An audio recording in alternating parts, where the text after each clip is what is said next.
Ông bây giờ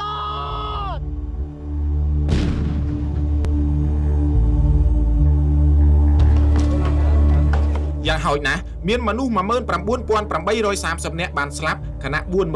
45250 នាក់ទៀតរងរបួសនិងពិការដោយសារគ្រាប់មីននិងយុទ្ធភ័ណ្ឌមិនទាន់ផ្ទុះសល់ពីសង្គ្រាមក្នុងរយៈពេល45ឆ្នាំដោយគិតចាប់តាំងពីឆ្នាំ 1979 ដល់ឆ្នាំ 2024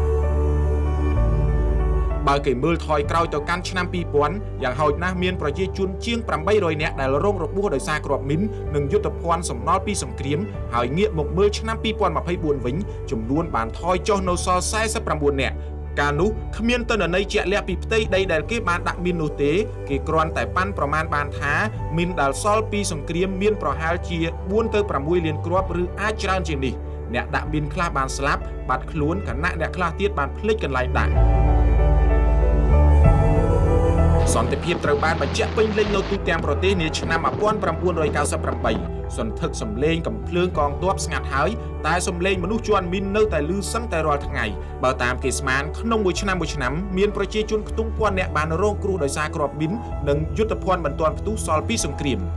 ដោយទ្រាំឃើញទុក្ខលំបាករបស់ប្រជាជនដែលទើបរួចផុតពីការស្លាប់ដោយអំពើប្រល័យពូជសាសន៍ផងសង្គ្រាមរ៉ាំរ៉ៃផងជំងឺដង្កាត់ផងជាពិសេសគ្រាប់មីនដែលវារំខានដល់សេរីភាពនៃការដើរហើរនិងការបង្កើនផលកសិកម្មផងរាជរដ្ឋាភិបាលបានរិះរកគ្រប់មធ្យោបាយដើម្បីកាត់ផ្តាច់ការដាក់មីនថ្មីនិងរំដោះដីចេញពីមីនចាស់ដោយមើលឃើញថាអនុសញ្ញាអូតាវ៉ាស្ដីពីការហាមឃាត់ការប្រើប្រាស់ការស្តុកទុកការផលិតនិងការផ្ទេរគ្រាប់មីនប្រឆាំងមនុស្សនិងការបំផ្លាញចោលគឺជាយន្តការដ៏មានប្រសិទ្ធភាពបំផុតដើម្បីកាត់ផ្តាច់មីនថ្មីនិងប្រែក្លាយដីចម្ការមីនមកជាដីកសិកម្មសម្រាប់ពលរដ្ឋម្ល៉េះហើយរាជរដ្ឋាភិបាលកម្ពុជាបានប្រឹងប្រែងយ៉ាងខ្លាំងដើម្បីស្នើសុំផ្ដល់សច្ចាប័នលើអនុសញ្ញាអូតាវ៉ារហូតបានជោគជ័យនៅថ្ងៃទី 28 ខែកក្កដាឆ្នាំ 1999អនុសញ្ញានេះបានចូលជាធរមានសម្រាប់កម្ពុជានៅថ្ងៃទី 1 ខែមករាឆ្នាំ 2000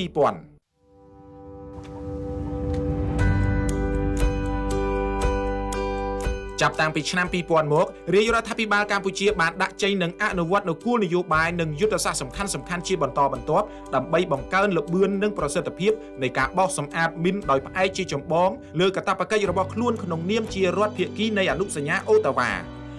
នៅខែកញ្ញាឆ្នាំ 2000 រាជរដ្ឋាភិបាលបានបង្កើតអាជ្ញាធរមីនកម្ពុជានិងសង្គ្រោះជនពិការដោយសារគ្រាប់មីនហៅកាត់ថា CMAA ដែលមានគោលបំណងសំខាន់ពីរទី1គ្រប់គ្រងសម្របសម្រួលត្រួតពិនិត្យនិងរៀបចំផែនការសកម្មភាពមីនថ្នាក់ជាតិរួមទាំងស៊ីម៉ាក់និងអង្គការអន្តរជាតិផ្សេងៗទៀតទី2ធានាការអនុវត្តច្បាប់ស្តីពីការហាមឃាត់មីននិងអនុសញ្ញាអូតាវ៉ាបន្ទាប់ពីបង្កើតឲ្យមានស្ថាប័នគ្រប់គ្រងច្បាស់លាស់កម្ពុជាមិនបង្អង់សកម្មភាពខ្លួនឡើយដោយអនុវត្តតាមអនុសញ្ញាអូតាវ៉ាបំផ្លាញចោលទាំងស្រុងនៅមីនប្រឆាំងមនុស្សទាំងអស់ដែលមាននៅក្នុងឃ្លាំងនៅឆ្នាំ 2000 ដើម្បីធានាវឌ្ឍនភាពនៃការងារបោសសម្អាតមីនរាជរដ្ឋាភិបាលកម្ពុជាបានដាក់ចេញនូវគោលនយោបាយយុទ្ធសាស្ត្រជាបន្តបន្ទាប់រួមមាននៅឆ្នាំ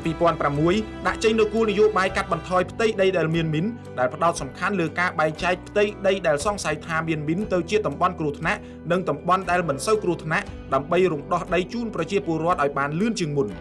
នៅឆ្នាំ 2010 ដាក់ចេញនូវផែនការយុទ្ធសាស្ត្រជាតិសកម្មភាពមីនដែលផ្ដោតទៅលើការសម្រេចគោលដៅនៅឆ្នាំ 2019 នៃក្របខ័ណ្ឌអនុសញ្ញាអូតាវ៉ាដោយពង្រឹងភាពជាម្ចាស់ការថ្នាក់ជាតិនិងការសម្របសម្រួលជំនួយអន្តរជាតិនៅឆ្នាំ 2018 ដាក់ចេញផែនការយុទ្ធសាស្ត្រជាតិសកម្មភាពមីនផ្ដោតលើកម្ពុជាគ្មានមីនឆ្នាំ 2025 ដែលគោលនយោបាយសំខាន់គឺការចល័តមូលនិធិគឺមូលនិធិកម្ពុជាគ្មានមីននិងការដាក់ពង្រាយកម្លាំងបោសសម្អាតមីនបន្ថែមដើម្បីបញ្ចប់ការបោសសម្អាតមីនប្រឆាំងមនុស្សទាំងស្រុងប៉ុន្តែផែនការនេះត្រូវបានពន្យាពេលរហូតដល់ឆ្នាំ 2030 ដោយសារកម្ពុជានៅសល់ផ្ទៃដីចំនួនជាង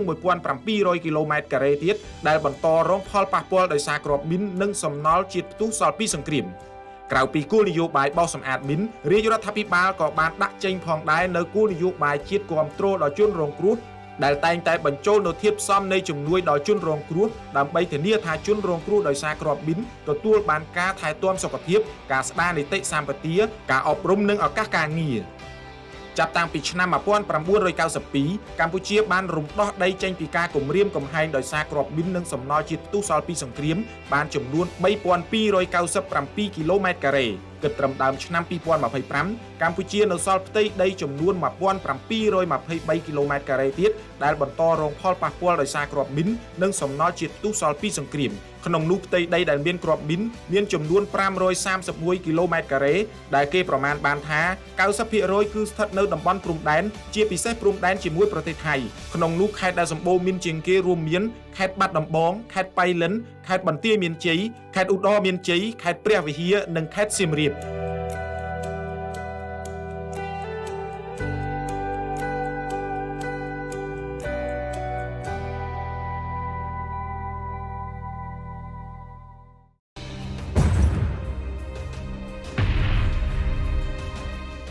តើសកម្មភាពបោសសម្អាតមីននៅកម្ពុជាទើបតែមាននៅឆ្នាំ2000ទេឬតាមពិតសកម្មភាពកម្ចាត់មីននៅកម្ពុជាចាប់ផ្ដើមឡើងតាំងតែពីឆ្នាំ1992ដែលត្រូវបានបង្កើតឡើងដោយអាជ្ញាធរអន្តរកាលរបស់អង្គការសហប្រជាជាតិនៅកម្ពុជាហៅកាត់ថាអ៊ុនតាក់ដើម្បីចាប់ផ្ដើមសកម្មភាពដោះមីនបឋមនិងបណ្ដុះបណ្ដាលបុគ្គលិកដោះមីនកម្ពុជាការបង្កើតអង្គភាពសកម្មភាពកម្ចាត់មីននេះធ្វើឡើងក្នុងក្របខ័ណ្ឌនៃកិច្ចព្រមព្រៀងសន្តិភាពទីក្រុងប៉ារីសឆ្នាំ1991និងជាផ្នែកមួយនៃប្រតិបត្តិការរក្សាសន្តិភាពរបស់អង្គការសហប្រជាជាតិនៅកម្ពុជាក្រោយបោះឆ្នោតឆ្នាំ1993រាជរដ្ឋាភិបាលស្របច្បាប់មួយត្រូវបានបង្កើតឡើងជាផ្លូវការដោយមើលឃើញអំពីសារៈសំខាន់និងតម្រូវការចាំបាច់ដ៏យូរអង្វែងទៅមុខទៀតអង្គភាពនេះត្រូវបានផ្ទេរមកជាស្ថាប័នជាតិដោយបដូរឈ្មោះទៅជាមជ្ឈមណ្ឌលសកម្មភាពកម្ចាត់មីនកម្ពុជាហៅកាត់ថាស៊ីម៉ាក់ជាជាងរំសាយចោលតាមស្ថាប័នអាណាព្យាបាលរបស់ខ្លួនគឺអ៊ុនតាក់ថ្មីត្បិតស៊ីម៉ាក់ជាអង្គភាពប្រតិបត្តិការដោះមីនដែលបង្កើតឡើងដំបូងគេនៅកម្ពុជានិងបានធ្វើសកម្មភាពដោះមីននិងយុទ្ធភ័ណ្ឌមិនទាន់ផ្ទុះសល់ពីសង្គ្រាមយ៉ាងសកម្មក្តីប៉ុន្តែសកម្មភាពស៊ីម៉ាក់ហាក់មិនទាន់មានលក្ខណៈស្តង់ដារជាតិនៅឡើយដោយសារខ្វះស្ថាប័នរៀបចំគោលនយោបាយយុទ្ធសាស្ត្រពុំមានផែនការនិងការគាំទ្រផ្នែកហិរញ្ញប្បទានឲ្យបានទូលំទូលាយដូច្នេះនៅពេលដែលរាជរដ្ឋាភិបាលផ្ដល់សច្ចាប័នលើអនុសញ្ញាអូតាវ៉ានិងបង្កើតស្ថាប័នថ្នាក់ជាតិមួយគឺអាជ្ញាធរមីននោះស្ថាប័នថ្នាក់ជាតិមួយនេះមានតួនាទីភារកិច្ចពេញលេញក្នុងការកំណត់គោលនយោបាយនិងយុទ្ធសាស្ត្រជាតិដូចជាផែនការយុទ្ធសាស្ត្រជាតិសកម្មភាពមីនជាដើមសម្របសម្រួលជាមួយដៃគូអន្តរជាតិនិងប្រតិបត្តិការពាក់ព័ន្ធទាំងអស់ត្រួតពិនិត្យនិងវាយតម្លៃគុណភាពនៃការងារបោសសម្អាតមីននិងរៀបចំផែនការសកម្មភាពមីនប្រចាំឆ្នាំអាជ្ញាធរមីនកម្ពុជាហៅកាត់ថា CMAA ក៏ជាអ្នកមានសិទ្ធិពេញលេញក្នុងការផ្ដល់អាជ្ញាប័ណ្ណនិងកិច្ចសន្យាដល់ប្រតិបត្តិការបោសសម្អាតមីននិងយុទ្ធភ័ណ្ឌមិនទាន់ផ្ទុះសល់ពីសង្គ្រាមដូចជា CMAC, Halotra, MAG និងកងទ័ពជាដើមដើម្បីអនុវត្តការងារ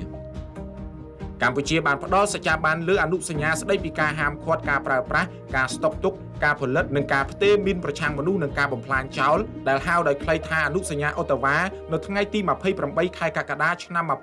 1999អនុសញ្ញានេះបានចូលជាធរមានសម្រាប់កម្ពុជានៅថ្ងៃទី1ខែមករាឆ្នាំ2000តើអនុសញ្ញាអូតាវ៉ាបានផ្ដល់អ្វីខ្លះដល់កម្ពុជាតាមការលើកឡើងរបស់ UN Treaty Collection និងការចុះផ្សាយរបស់អង្គភាពសារព័ត៌មានមួយចំនួនយើងអាចស្រង់ចំណុចសំខាន់ៗចំនួន5ដែលអនុសញ្ញាអូតាវ៉ាបានផ្ដល់ឲ្យកម្ពុជាទី1បង្ហាញការបដិញ្ញាចិត្តជាសកលក្នុងការបោសសម្អាតមីននិងបញ្ចប់ការដាក់មីនប្រឆាំងមនុស្សទី2សម្អាតឃ្លាំងផ្ទុកគ្រាប់មីនប្រឆាំងមនុស្សស្របតាមស្មារតីនៃអនុសញ្ញាមីនដែលតម្រូវឲ្យរដ្ឋភាគីសម្អាតឲ្យអស់ពីឃ្លាំងក្នុងរយៈពេល4ឆ្នាំម្ល៉េះហើយកម្ពុជាបានកំទេចចោលគ្រាប់មីនប្រឆាំងមនុស្សរាប់លានគ្រាប់និងមិនទិញឬនាំចូលមីនថ្មីជាដាច់ខាតជាមួយគ្នានេះកម្ពុជាតែងតែធ្វើរបាយការណ៍និងបើកឲ្យមានការស៊ើបអង្កេតពីអន្តរជាតិជាប្រចាំដើម្បីបង្ហាញពីតម្លាភាពតាមរយៈការចូលជាភាគីនៃអនុសញ្ញាអូតាវ៉ាកម្ពុជាបានទទួលការគាំទ្រនិងជំនួយហិរញ្ញវត្ថុបច្ចេកទេសនិងសម្ភារៈពីប្រទេសម្ចាស់ជំនួយនិងដៃគូអភិវឌ្ឍន៍អន្តរជាតិសម្រាប់សកម្មភាពបោសសម្អាតមីនសកម្មភាពអប់រំកាត់បន្ថយគ្រោះថ្នាក់ការជួយសង្គ្រោះនិងស្ដារនីតិសម្បទាដល់ជនរងគ្រោះដោយសារគ្រាប់មីនទី4កំណត់គោលដៅក្នុងការបញ្ចប់បញ្ហាមីនស្របតាមបញ្ញត្តិនៃអនុសញ្ញាដែលតម្រូវឲ្យរដ្ឋភាគីបោសសម្អាតមីនចេញពីផ្ទៃដីរបស់ខ្លួននៅក្នុងរយៈពេល10ឆ្នាំប៉ុន្តែសម្រាប់កម្ពុជាមិនអាចធ្វើទៅបានទេដោយសារកត្តាប្រវត្តិសាស្ត្រដែលញោមញីដោយសង្គ្រាមរាប់ទសវត្សរ៍កត្តាភូមិសាស្ត្រនិងកត្តាស្ថានភាពសង្គមជាក់ស្ដែងដូច្នេះកម្ពុជាត្រូវដាក់ពាក្យស្នើសុំពន្យាពេលការមិនសម្រេចតាមបញ្ញត្តិពុំមែនមានន័យថាកម្ពុជាអសកម្មឬប្រងើយកន្តើយនោះទេប៉ុន្តែទំហំការងារនិងរយៈពេលវាមិនសមស្របគ្នានោះឡើយ ទោះបីជាកម្ពុជាមិនអាចសម្រេចបានតាមគោលដៅនៃបញ្ញត្តិប៉ុន្តែលទ្ធផលការងារបោសសម្អាតមីននិងយុទ្ធភ័ណ្ឌមិនទាន់ផ្ទុះសល់ពីសង្គ្រាមមានទំហំធំធេងគួរឲ្យកត់សម្គាល់ជាមួយគ្នានេះរាប់ចាប់ពីឆ្នាំ2025ទៅមុខ5ឆ្នាំទៀតកម្ពុជាជឿជាក់ថាបញ្ហាមីននឹងលែងគំរាមកំហែងដល់ប្រជាពលរដ្ឋទៀតហើយទី5តាមរយៈកិច្ចខិតខំប្រឹងប្រែងខាងក្នុងនិងការគាំទ្រពីអន្តរជាតិកម្ពុជាបានរំដោះដីចេញពីគ្រាប់មីននិងយុទ្ធភ័ណ្ឌមិនទាន់ផ្ទុះសល់ពីសង្គ្រាមហើយបានប្រែក្លាយដីគ្រោះថ្នាក់រាប់ពាន់គីឡូម៉ែត្រការ៉េទៅជាដីមានសុវត្ថិភាពសម្រាប់កសិកម្មលំនៅឋាននិងហេដ្ឋារចនាសម្ព័ន្ធដែលជួយដល់ការអភិវឌ្ឍសេដ្ឋកិច្ចសង្គមជាតិ In an era marked by escalating armed conflicts and geopolitical confrontations, សូមរំលឹកថាក្នុងឱកាសកិច្ចប្រជុំកំពូលអាស៊ីអង្គរស្ដីពីពិភពលោកគ្មានមីនកាលពីថ្ងៃទី25ខែវិច្ឆិកាឆ្នាំ